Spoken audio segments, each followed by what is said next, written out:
CSIR NET 2024 2024 வந்து நீங்கள் CSIR NET வந்து எழுத போகிறீங்களா? So chemical science CSIR NET 2024 எழுத போகிற கேண்டிடேட் நீங்கள். ஸோ அப்படின்னா இந்த வீடியோ உங்களுக்காக தான். என்ன மாதிரியான ஸ்ட்ராட்டஜிஸ் நம்ம பண்ண போகிறோம், ஸோ என்ன மாதிரி நம்ம கொஸ்டின்ஸை வந்து நம்ம சூஸ் பண்ண போகிறோம், அதுக்கு முன்னாடி நிறைய நமக்கு டாக்குமெண்ட்ஸ் தேவைப்படும். என்ன மாதிரியான டாக்குமெண்ட்ஸ்லாம் நமக்கு தேவைப்படும், ஸோ நம்ம என்ன பண்ணலாம் அப்படின்ற விஷயத்தை டீட்டெயிலாக பார்க்க போகிறோம். ஸோ வணக்கம் மக்களே, அடிக்கடி வணக்கங்கள் வியூவர்ஸ்க்கு.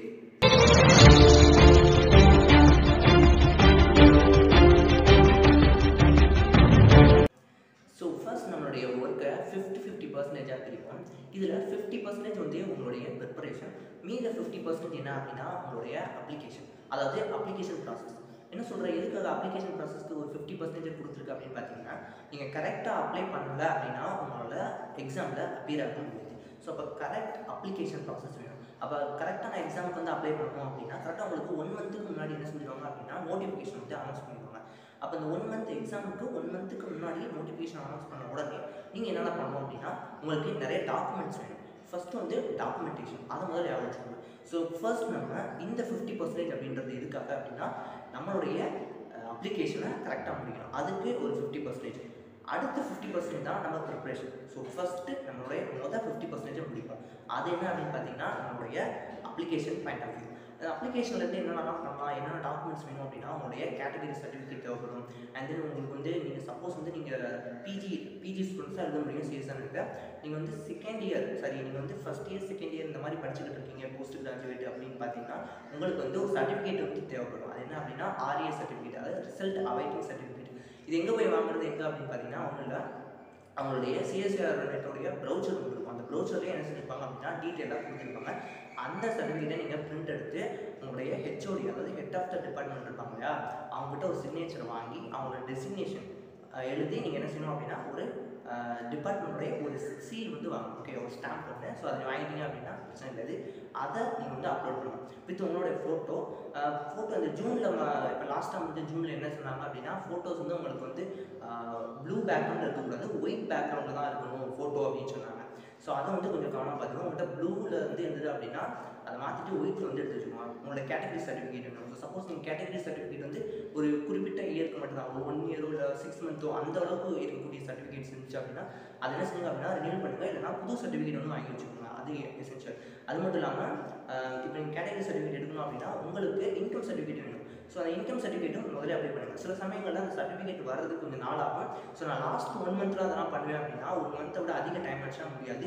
இல்லை லாஸ்ட் 10 days இருக்கும்போது தான் நான் வந்து அப்ளை பண்ணுவேன் அப்படின்னு இருந்தாலும் உங்களால் எதுவும் பண்ண முடியாது. ஸோ ஏன் அப்படின்னா நீங்கள் அப்ளை பண்ணுற ரெண்டுமே அப்ளை பண்ணணும். இந்த 2 சர்டிஃபிகேட் வர்றதுக்கே 10 daysக்கு மேலே ஆச்சுன்னா உங்களால் அப்ளை பண்ண முடியாது. ஸோ இப்போ புரியுதா எதுக்காக 50% வந்து நம்ம டாக்குமெண்ட் நம்ம அப்ளிகேஷனுக்கு மட்டுமே கொடுத்துருக்கோம் அப்படின்னு. இந்த 50% ஒர்க் நீங்கள் கரெக்டாக முடிக்கணும்.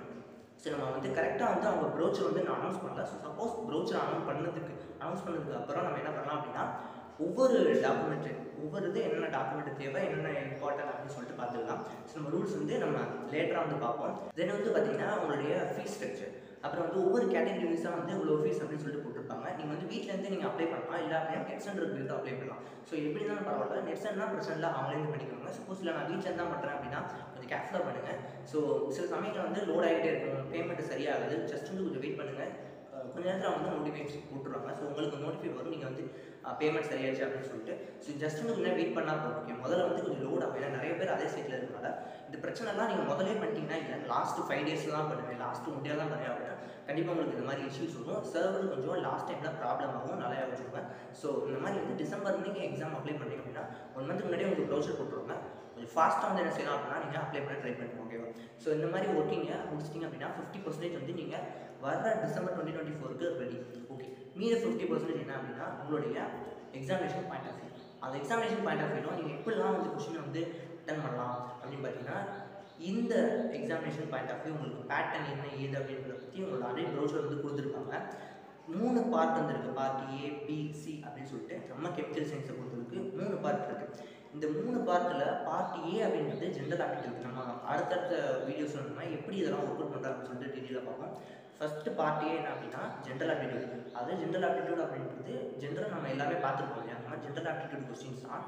மேஜராக இந்த ஜென்ரல் ஆப்டிடியூட் கொஸ்டின்ஸ் நம்ம ரொம்ப நேரம் யோசிச்சு அட்டன் பண்ணுற மாதிரியாக தான் இருக்கும். அதனால் உங்கள் ஜென்ரல் ஆப்டிடியூட் வந்து நான் நல்லா வரும் அப்படின்னா நீங்கள் ஓகே ஒன்றும் பிரச்சனை இல்லை, அதுக்கு நீங்கள் டைம் செலவு பண்ணி என்ன பண்ணலாம் அப்படின்னா ஒர்க் அவுட் பண்ணலாம். இல்லை எனக்கு ஜென்ரல் ஆப்டிடியூட் வராது, நான் ஜென்ரல் ஆப்டிடியூட்ல ஒரு கொஸ்டின் கூட நான் அட்டன் பண்ண மாட்டேன் அப்படின்னா கூட ஒரு பிரச்சனையும் கிடையாது. பார்ட் பி அண்ட் சி வச்சு என்ன செய்யலாம் அப்படின்னா நீங்கள் வந்து பாஸ் பண்ணலாம். ஓகே, ஸோ இந்த part B and part C என்ன அப்படின்னா நம்மளுடைய மேஜர் கெமிக்கல் சயின்ஸோடைய மேஜர் சப்ஜெக்ட் மேஜர் கொஸ்டின்ஸ் தான் கேட்பாங்க. ஓகே, இதுக்கு வந்து நீங்கள் 3 பிரிவுகளாக நம்மளோட கெமிஸ்ட்ரி வந்து பிரிச்சுக்கலாம். Inorganic, organic, physical. இதில் ஃபர்ஸ்ட்டு நீங்கள் சூஸ் பண்ணுறது முக்கியமானது என்ன அப்படின்னு பார்த்தீங்கன்னா இன்ஆர்கானிக்கை சூஸ் பண்ணுங்கள். ஏன்னா மோஸ்ட் ஆஃப் த டாபிக் எல்லாமே இன்ஆர்கானிக்கில் ஆகும். நம்ம அடுத்தடுத்த வீடியோஸ்லாம் நம்ம அதை பற்றி டீட்டெயிலாக பார்ப்போம். நமக்கு வந்து வீக்லி வந்து முடிஞ்ச அளவுக்கு ஒரு கொஸ்டினாவது ஒர்க் அவுட் பண்ண ட்ரை பண்ணுவோம். ஸோ அப்படின்னா ஏதாவது ஒரு பார்ட்டையாவது ஒரு வீக்கில் வந்து வீக்லி ஒரு பார்ட்டியாக நம்ம வந்து கண்டிப்பாக ஒர்க் அவுட் பண்ணுவோம்.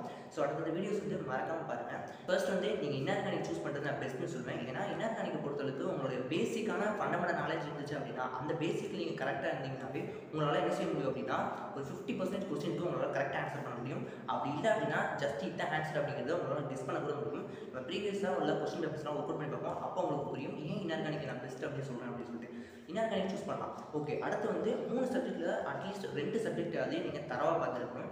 இல்லை நான் 3 சப்ஜெக்ட்னு பார்ப்பேன் அப்படின்னா அது ஒரு சாய்ஸ். ஆனால் என்னோட ஸ்ட்ராட்டஜி எப்படி நான் என்ன சொல்ல வரேன் அப்படின்னா ஏதாவது எனி பெஸ்ட் 2 எடுத்துக்கோங்க அப்படின்னு சொல்கிறேன். நான் பெஸ்ட் 2 அப்படின்னு சொல்லிட்டு ஒன்று ஆர்கானிக்கும் இன்ஆர்கானிக் ரெண்டையுமே நான் சூஸ் பண்ணிக்கலாம் அப்படின்னு சொல்கிறேன். இன்னொன்று பார்த்தீங்கன்னா ஆர்கானிக் பொறுத்தளவுக்கு எல்லாமே நீங்கள் ரீட் பண்ணணும் அப்படின்ற அவசியமே கிடையாது. இன்ஆர்கானிக் பொறுத்தளவுக்கு நீங்கள் ஏன்னா பேசிக் ரொம்ப ஈஸி. ஆனால் ஆர்கானிக்கை பொறுத்தவரைக்கும் அப்படி இல்லை, நேம் ரியாக்ஷன்ஸ் ரொம்ப முக்கியம். அதுக்கப்புறம் என்ன அப்படின்னா மேஜரை கேட்கக்கூடிய கொஸ்டின் தான் மேஜர் ப்ராடக்ட் ஃபார்ம் வந்து ஃபாலோயிங் ரியாக்ஷன் அப்படின்னு சொல்லி கொஸ்டின் கேட்பாங்க. அது எல்லாமே பார்த்தீங்க அப்படின்னா அவங்க என்ன ரீஏஜென்ட் யூஸ் பண்ணியிருக்காங்க, நம்ம தனியாக ரீஏஜென்ட்டுக்கும் ரீஅரேஞ்ச்மெண்ட்டுக்கும் தனிப்பட்ட ஒரு வீடியோ வந்து போடுவோம். ஸோ என்னென்ன ரீஏஜென்ட் வந்து என்னென்ன பண்ணுவோம், ஸோ அதுக்குன்னு ஒரு தனி வீடியோ வந்து கண்டிப்பாக மேக் பண்ணுவோம். நிறைய ரீஏஜென்ட் வந்து நம்ம வந்து எழுதியிருப்போம். நிறைய ரீஏஜென்ட் வந்து என்னென்ன செய்யும், என்னென்ன ரீஏஜென்ட் வந்து நீங்கள் போட்டிங்கன்னா என்னென்ன மாதிரி இருக்கும், என்னென்ன கண்டிஷனில் என்னென்ன மாதிரி ப்ராடக்ட் கொடுக்கும், அந்த ஃபண்டமெண்டல் நாலேஜ் தெரிஞ்சு அப்படின்னாவே உங்களால் மேஜர் ப்ராடக்ட் வந்து எந்த மேஜர் ப்ராடக்ட் வந்து எந்த ப்ராடக்ட் உங்களுக்கு மேஜர் இருக்கும் அப்படின்றத ஈஸியாக அவங்களால என்ன செய்ய முடியும் அப்படின்னா ப்ரெடிக்ட் பண்ண முடியும். ஸோ இந்த மாதிரி ஒரு ப்ரெடிக்ஷன் இது எல்லாமே வந்து எதில் கரெக்டாக இருக்கும் அப்படின்னா ஆர்கானிக்காக இருக்கும். மெயினாக நேமிங் ரியாக்ஷன் ரொம்ப ரொம்ப எசென்ஷியல். ஸோ அது வந்து இம்பார்ட்டன்ட். அப்புறம் பார்த்தீங்கன்னா ஸ்பெக்ட்ரோஸ்கோபி. இந்த ஸ்பெக்ட்ரோஸ்கோபி வந்து உங்களால் இதில் தான் இருக்கும் அப்படின்னு சொல்ல முடியாது. அதாவது இன்ஆர்கானிக், ஆர்கானிக், ஃபிசிக்கல்னு சொல்லிட்டு ஸ்பெக்ட்ரோஸ்கோபி எல்லாத்துலேயுமே ஒரு இம்பார்ட்டண்டான டாபிக். அதில் நீங்கள் மெயினாக என்ன தெரிஞ்சுக்கணும் அப்படின்னா ஐஆர் பற்றி தெரிஞ்சுக்கணும். ஃபர்ஸ்ட் ஒரு எசென்ஷியல் கொடுத்து பார்க்கணும் அப்படின்னா ஐஆர் பாருங்கள். ஸோ ஐஆரில் எந்தெந்த ஃபங்க்ஷன் குரூப் வந்து எந்தெந்த ரீஜனில் வந்து உங்களுக்கு வந்து பீக்ஸ் வந்து கிடைக்குது அப்படின்னு தெரிஞ்சுக்கணும். ஸோ சில மெட்டல்ஸோட வந்து என்ன இருக்கும் அப்படின்னா நம்ம ஆர்கானிக் காம்பவுண்ட்ஸ் வந்து இருக்கும். அப்போ மெட்டல்ஸோட ஆர்கானிக் காம்பவுண்ட்ஸ் இருக்கும் பொழுது சப்போஸ் ஒரு மெட்டலோட வந்து சரி இப்போ ஒரு ஆர்கானிக் காம்பவுண்டோட ஒரு நைட்ரஜன் வந்து இருக்குது அப்படின்னா அதுக்கு ஒரு பீக் கிடைக்கும். சல்ஃபர் இருக்குன்னா அதுக்கு ஒரு பீக், ஆக்சிஜன் இருக்குன்னா அதுக்கு ஒரு பீக். இந்த மாதிரி ஒவ்வொரு இடத்துலையும் ஐஆருக்கு ஒவ்வொரு பீக் வந்து கிடைக்கும். ஸோ தென் வந்து ஐஆர் வந்து எசென்ஷியல். அதுக்கப்புறம் எசென்ஷியல் பார்த்தீங்கன்னா NMR முக்கியம். NMR எந்தெந்த இடத்துல சிக்னல்ஸ் வந்து கிடைக்கும், ஒவ்வொரு இடத்துக்கும் டவ் வேல்யூஸ் சிக்னல்ஸ் எங்கே கிடைக்கும் அப்படின்னு தெரிஞ்சுக்கணும். அது ஒரு எசென்ஷியல். அதுக்கப்புறம் பார்த்தீங்கன்னா ESR ரொம்ப முக்கியம். ESRல வந்து போத் ஆர்கானிக்கும் இன்ஆர்கானிக்கும் இருக்கும். எந்த இடத்துல எந்தெந்த மெட்டல்ஸ்க்கு எந்த சிக்னல்ஸ் வந்து கிடைக்கும் அப்படின்னு தெரிஞ்சுக்கணும். மேக்ஸிமம் இது வந்து கோஆர்டினேஷனில் இருக்கக்கூடிய காம்ப்ளெக்ஸ் இருக்கும். அதுலேருந்து உங்களுக்கு ESR சிக்னல் வந்து கேட்பாங்க.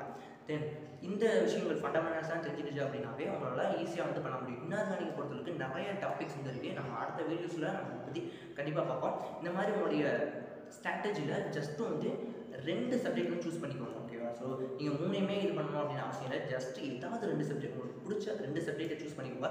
அந்த 2 சப்ஜெக்ட் வந்து தெளிவாக வந்து கான்சன்ட்ரேட் பண்ணி படிச்சிங்க அப்படின்னா ஈஸியாக வந்து உங்களால் இந்த டிசம்பர் 22 வந்து கிராக் பண்ண முடியும்.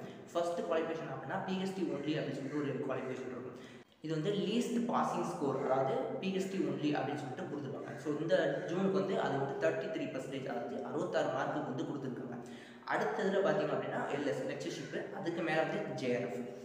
கண்டிப்பான முறையில் இவங்க சொன்ன அட்லீஸ்ட் இந்த PHD ஒன்லி அப்படின்ற குவாலிஃபிகேஷன் வந்து நம்மளால் வந்து கண்டிப்பாக வாங்க முடியும். ஸோ கிட்டத்தட்ட நம்மகிட்ட 3 மந்த்ஸ் இருக்குது. அதனால் வந்து ஒவ்வொரு வீக்லேயுமே நம்ம ஒவ்வொரு கொஸ்டின் பேப்பர் வந்து ஒர்க் அவுட் பண்ண ட்ரை பண்ணுவோம். அட்லீஸ்ட் இல்லைனா ஒவ்வொரு பார்ட் உள்ள கொஸ்டின் வந்து ட்ரை பண்ணுவோம். அண்ட் தென் அதோடைய எக்ஸ்ப்ளனேஷன். ஸோ இல்லை எனக்கு வந்து இந்த புக் எதுவும் வாங்கணும் அப்படின்னு நினச்சிங்க அப்படின்னா புக் வாங்கிக்கலாம். அப்படி இல்லைன்னா ஒன்றும் பிரச்சனை. அந்த புக் வந்து எப்படின்னா ப்ரீவியஸ் கொஸ்டின் பேப்பர் இருக்கிற நிறைய புக்ஸ் வந்து ஆன்லைனில் அவைலபிளாக இருக்குது. அந்த புக் வந்து வாங்கி நான் ஒர்க் அவுட் பண்ணுறேன் அப்படின்னா கூட ஒன்றும் பிரச்சனை இல்லை. அப்படின்னா நம்மகிட்டே ஆல்ரெடி புக்ஸ் இருக்குது, நம்மளுமே வந்து ப்ரீவியஸ் கொஸ்டின் பேப்பர்ஸை பார்ப்போம். அட்லீஸ்ட் ஒரு நாளுக்கு 10 கொஸ்டின்ஸாவது பார்க்கணும். ஸோ அதுதான் நம்மளுடைய ஒரு சின்ன ஒரு விஷயம். நம்ம வீக்லி ஒரு வீடியோ வந்து கண்டிப்பாக போடுவோம். ஸோ அது என்ன அப்படின்றத நீங்கள் சொல்கிறது தான். நம்ம எப்போலாம் வீடியோ போடலாம், வீக்லி ஒன்று போடலாமா, இல்லைனா வந்து 3 நாள் 4 நாளுக்கு அப்புறம் ஒரு கொஸ்டின் பேப்பர் ஒர்க் பண்ணலாமா அப்படின்னு சொல்லிட்டு சொல்லுங்கள். ஸோ உங்களோட முடிவு என்ன அப்படியோ அதன்படி நம்ம என்ன செய்யலாம் அப்படின்னா வீடியோ போடலாம். இப்போதைக்கு என்னோட ஸ்ட்ராட்டஜி படி என்ன சொல்கிறாங்க அப்படின்னா, அட்லீஸ்ட் ஒரு பார்ட்டையாவது நம்ம என்ன செய்யலாம் அப்படின்னா ஒரு நாளுக்கு வந்து, அதாவது ஒரு வீக்கு ஒரு தடவை ஒரு பார்ட் கொஸ்டினாவது பார்க்கலாம் அப்படின்னு சொல்லிட்டு நம்மளோட ஸ்ட்ராட்டஜி படி இருக்குது. ஸோ நம்மக்கிட்ட கிட்டத்தட்ட 3 மாதங்கள் இருக்குது. கண்டிப்பாக நம்மளால் என்ன செய்ய முடியும் அப்படின்னா இந்த எக்ஸாம் வந்து அட்லீஸ்ட் குறைஞ்ச மினிமமான ஸ்கோரையாவது நம்மளால் கண்டிப்பாக ஸ்கோர் பண்ண முடியும். ஸோ அதனால் தொடர்ந்து வந்து ரீட் பண்ணுங்கள். நிறைய புக்ஸ் வந்து எடுத்துக்கோங்க. ஓகே, நீங்கள் வந்து நிறைய ஒரு விஷயம் என்னன்னா நிறைய ரீட் பண்ணணும் அப்படின்னு அவசியம் இல்லை. ஜஸ்ட் பேசிக்னு தெரிஞ்சுக்கணும். பேசிக்னு நிறைய புக் இருக்குது. கண்டிப்பாக புக்ஸ் எடுத்து படிங்க. அதுக்கப்புறம் பார்த்தீங்கன்னா ப்ரீவியஸ் பேப்பர்ஸ் இருந்துச்சு அப்படின்னா அதை ஒர்க் அவுட் பண்ணி பாருங்கள். அண்ட் தென் பார்த்தீங்கன்னா சிலபஸ் அப்படின்றது அவங்க கொடுத்துருப்பாங்க. பட் நீங்களாம் சிலபஸ் வந்து மேக் பண்ணணும். எப்படி அப்படின்னா நீங்கள் ஜஸ்ட் வந்து ஒர்க் அவுட் பண்ணிக்கிட்டு இருப்பீங்க. ஒர்க் அவுட் பண்ணும்பொழுது எனக்கு வந்து இது தெரியல அப்படின்றப்போ ஒரு ப்ரீவியஸ் கொஸ்டின் பேப்பர் நம்ம ஒர்க் அவுட் பண்ணும்பொழுது எனக்கு இதுக்கு ஆன்சர் தெரியல அப்படின்றப்ப அது எந்த இடத்துலேருந்து வந்திருக்கு அப்படின்றதுக்கான ஒரு டைட்டில் இருக்கும். அந்த டைட்டிலை நோட் பண்ணி வச்சுக்கோங்க.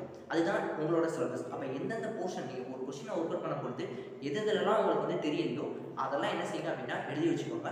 அந்த டைட்டிலை நல்லா வந்து படிச்சுக்கோங்க. ஓகே, அந்த டாப்பிக்கில் அது எதாவது இருக்கலாம். ஸோ ஒரு ஆர்கானிக்கில் ஒரு ரீஅரேஞ்ச்மெண்ட் இருக்கலாம், இன்ஆர்கானிக்கில் ஒரு ஆர்கனோமெட்டாலிக்லேருந்து வரலாம், ஸோ ஃபிசிக்கலில் வந்து ஒரு குவாண்டம் தியரிலேருந்து வரலாம். இந்த மாதிரி கொஸ்டின்ஸ் எல்லாமே வந்து கண்டிப்பாக இருக்கும். அதெல்லாம் எழுதி வச்சுக்கோங்க.